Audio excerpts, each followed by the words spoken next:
మార్పుకి కారణం అనేటటువంటిది నాడు నేడు కార్యక్రమంలో ఏపీ గవర్నమెంట్ అమలు చేస్తున్నటువంటి విద్యా సంస్కరణలు అన్నీ కూడా కారణంగా ఢిల్లీ టీం వాళ్ళు కూడా ప్రత్యేకించి గుర్తించారు.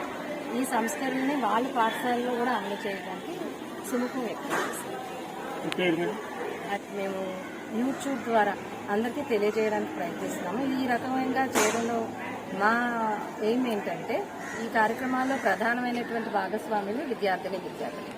వీళ్ళు 10 మందికి ఎక్స్పోజ్ అయినప్పుడు వాళ్ళలో బాధ్యత పెరుగుతుంది, రెస్పాన్సిబిలిటీ పెరుగుతుంది, వాళ్ళలో మోరల్ వాల్యూస్ పెరుగుతున్నాయి, వాళ్ళ బాధ్యతను వాళ్ళు నిలబెట్టుకోవాలని ప్రయత్నిస్తున్నారు. ఇంకాస్త సెల్ఫ్ డిసిప్లిన్ అనేటటువంటిది బాగా పెరుగుతుంది.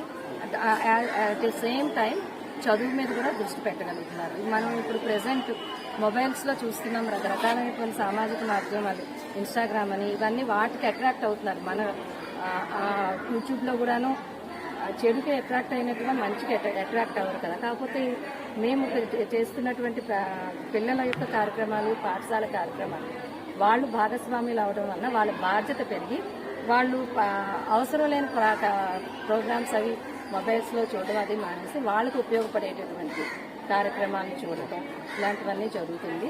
నెక్స్ట్ ఎన్ఎంఎంఎస్ కూడా మా స్కూల్లో మా హెడ్ మాస్టర్ రాజకొండ శ్రీనివాస్ గారు ఎన్ఎంఎంఎస్ యాస్పిరెంట్స్ అందరినీ కూడా ఒక సెక్షన్ చేసి వాళ్ళకి ప్రత్యేకమైన కోచింగ్ ఇప్పించారు. అని వాళ్ళకి ఎగ్జామ్స్ అవి కూడా మాక్ టెస్ట్లు అవి నిర్వహించారు.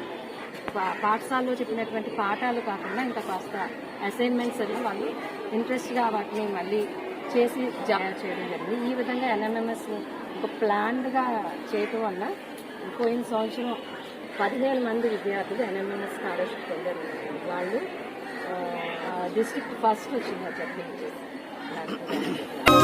సాధించే తీరాలి ఏదో ఒక్క